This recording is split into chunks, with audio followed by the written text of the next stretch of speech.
আজকে আলোচনা করব ভারতীয় ন্যায় সংহিতা সেকশন 30। সেকশন 30-এ বলা আছে, ধরুন কোনো ব্যক্তি গুরুতর অবস্থায় কোথাও জখম হয়ে পড়ে আছে, সে যে বলবে যে আমাকে বাঁচাও বাঁচাও, সেটা বলার মতো তার কোনো পরিস্থিতি নেই। তাহলে কি আপনি তার জন্য বসে থাকবেন যে কেউ এসে বলুক, তার গার্জেন বা সে নিজে, যে আমাকে বাঁচাও, তারপরে আমি বাঁচাবো? কিন্তু আপনি বাঁচালেন, আপনি কোন রকম ভাবে তাকে বাঁচানোর চেষ্টা করলেন, সে আপনি ডাক্তার হন বা কোন রকম সাধারণ মানুষ হোক, আপনি বাঁচানোর চেষ্টা করলেন, কিন্তু সে মারা গেল।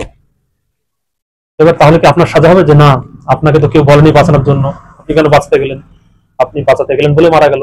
এরকম যদি কেউ বলে, তাহলে কি এটা আপনি শাস্তি বা অপরাধ করলেন? তো না, এটা কোনো অপরাধ না।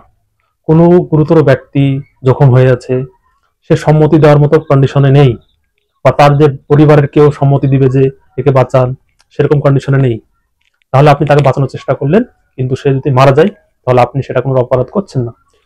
ভারতীয় ন্যায় সংহিতা সেকশন 30 এই কথাই বলা আছে, যদি আপনি কাউকে বাঁচাতে যান তার বিনা সম্মতিতে, কিন্তু বাঁচাতে গিয়ে আপনি সে মারা গেল, তাহলে কিন্তু আপনার কোনো দোষারোপ বা আপনার কোনো দোষ বা সাজা হবে না।